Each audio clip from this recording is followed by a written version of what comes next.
In the forests of the world, a small bird performs a task that would leave most creatures dazed, striking wood with incredible force, thousands of times a day.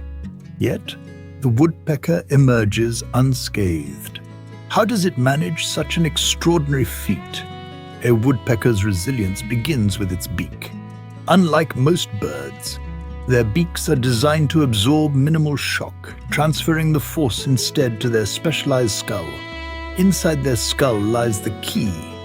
Spongy bone at the base of the beak and around the brain acts as a shock absorber, distributing the impact force evenly.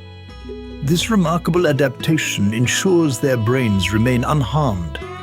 Equally important are their neck muscles.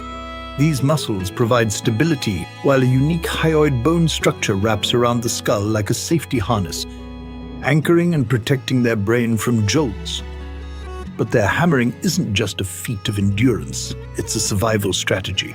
By chiseling through bark, woodpeckers uncover hidden insects, their primary source of food. And when they're not feeding, they're building. These same powerful strikes create nests, providing shelter for their young. The woodpecker's relentless drumming is a marvel of evolution, a testament to nature's ability to solve even the most daunting challenges. If this story of resilience and ingenuity inspired you, share and subscribe to the Wild Encyclopedia. Let's explore more of nature's wonders together. Until next time, farewell.